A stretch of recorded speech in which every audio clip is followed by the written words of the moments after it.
This is bread, this is bacon, now this is lettuce. Now if I were to pause this and look at you and ask you what comes next, you'd probably use the powers of Great Karnak to say tomato.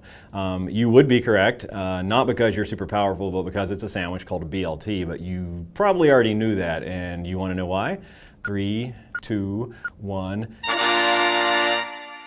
It's because of this, your brain. Your brain likes things that come in threes. Let's call it the rule of threes for the sake of this conversation. And it's the same reason that as a game player, if I give you this screen, say go, you'd probably put fingerprints all over your monitor trying to arrange these things into a pleasing shape that looks something like this. That's because your brain likes this pattern, and also because as a game player, you're conditioned that when you see this, probably something goes boom. But this isn't really about the sandwich. It's not even really about the 3 sandwiches, but it kind of is why your brain likes stuff in threes. Now, omnitrium perfectum is a Latin term meaning everything that comes in threes is perfect, and it's pretty appropriate because we're surrounded by threes. In fact, the way that we're built is based on threes. If you take your body and you could somehow take a look at an atom, you'd see that it was made up of a proton, a neutron, an electron, or maybe a series of those things. Also in the stories that we've told and continue to tell about the 3 little pigs huffing and puffing and blowing the house down, and even the games that we play, rock, paper, scissors, anyone? Since the dawn of time, humans have been matching threes all over the place. Here's a great example that's kind of in a desert somewhere outside of Egypt, or maybe that's in Egypt. And unless you're watching late night TV and this guy tells you it was aliens, we actually know it was humans, and there are 3 burial chambers in the giant pyramid. That's just one example. There's the Nina, the Pinta, the Santa Maria. They traveled as a 3. And then there's also Isaac Newton watching Apple fall and saying, well, you know, I don't think there's 1, not even 2, but there's probably 3 laws of motion that controlled that. He was English. You can tell that because of the 3 golden lions on his shield. He wasn't French, you can tell, because he didn't have the 3 fleur-de-lises on his shield. And even though these countries never really got along, when you combine them, you actually get the 3 primary colors. Enough about that. What about the games? Well, in ancient Rome, they actually played a version of this game. It was called Turni Lapilli. We're not exactly sure what the board looked like, but we think it kind of looked like this, and I'm going to use these shapes. I'll even simplify them a little bit more. Let's call it an X and an O. And the objective of this was to get 3 things in a row and then draw a clever little line through it, indicating that you have, in fact, vanquished your opponent.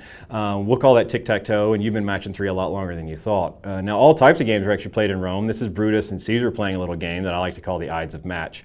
So in the 13th century, Europeans played a game called Three Men's Morris, and the objective was you had 3 white stones, I had 3 green stones, and I had to get those 3 in a row, so I matched 3 there. And then in 1600 something, a group of professors left England to go to Harvard, and they took with them the idea of a match 3. And professors actually and students loved this. The students said, "Oh, look, a new game." The professor said, "Great, there's fewer students yelling toga and getting 3 shits to the wind drunk."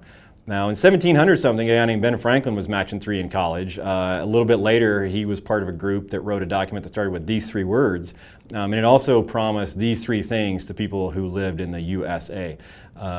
That's a coincidence? Maybe not.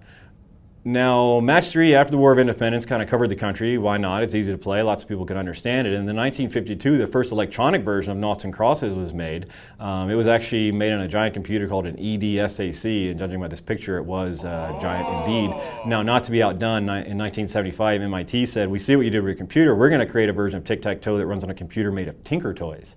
I thought that was neat, and because I think something else is neat, I'll tell you at the same time, in the United States, there was a group of people trying to make a box that you could actually put in your living room and play a version of Match 3 or Tic-Tac-Toe, and the name of this company was the same as the Japanese verb for check and go, Atari. Yes, you guessed it. So in 1985, this game showed up, and while it's technically not a Match 3, it did circle the Earth and made people see these shapes while they were sleeping.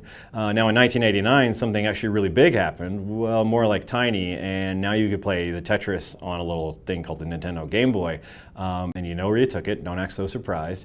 Throughout the 90s, people kept continuing to kind of refine the idea. Dr. Mario and Columns are 2 of my favorite examples. And in 1996, this game appeared. In Japan, it's called Panel de Pon, and in the United States, it was called Tetris Attack, and it did 2 things that I absolutely just love. The first was these little brackets here. When you push the button, it would actually shift shapes to different sides, so you've actually matched 2 rows of 3 at the same time, and it also had a really cool multiplayer experience. Now, this actually blew everybody's mind, and then throughout the late 90s, we saw some more iteration through Puzzle Fighter and Bubble Bobble and all sorts of cool things. Now in 2001, PopCap took Bejeweled and they said, well, we like what Tetris Attack did with this swapping thing. We're also going to add pieces that fall from the top. And it was officially kind of the birth of the modern era of the match 3. At last count, there's probably like a bajillion different gems you can match, or jellies, or candies, or veggies, or gummies, or animals. And so you have a bajillion choices when you play, but at least you know that not only do you enjoy matching shapes, but so does your brain.